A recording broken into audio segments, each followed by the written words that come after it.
সাংবাদিক ভাই একটু গাড়িটা বেরোতে দেন। হ্যাঁ বেরোন।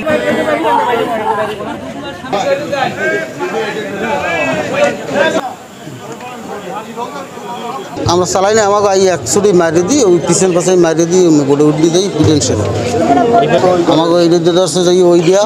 এরপর ওইটা ধরার পর ওইটার মানুষজন আমাকে ওটাই দিয়ে আমাকে মেশিন নষ্ট করে থুইয়া ওইটা লই গেছে, ওইটা দিয়ে যাই ধরছে ওই দিয়া।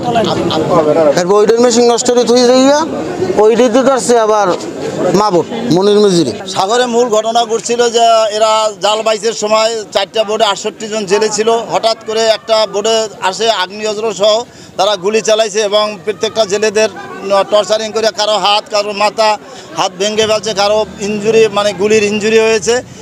জানি ওদের কাছে আগ্নেয় অস্ত্র ছিল। তারপরে হঠাৎ করে এখন আমাদের জেলেরা সাগর থেকে ফিরছে, কতটাই অস্ত্র ছিল বা কতটা লোক ছিল আমরা সঠিক পাইনি।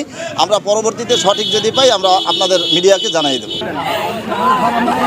সাংবাদিক ভাই একটু গাড়িটা বেরোতে দেন। হ্যাঁ বেরোন।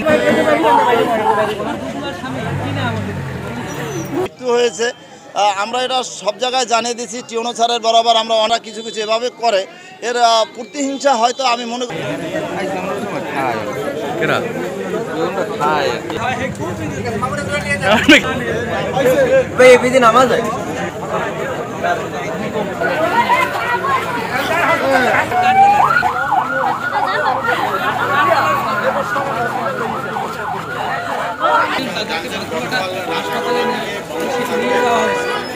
কালার এক্সপার্ট, জর্জ স্যাপ এবং মাইল্ড অন হ্যান্ডস টেকনোলজি সমৃদ্ধ অরিক্স ক্রিস্টাল ওয়াশ আপনার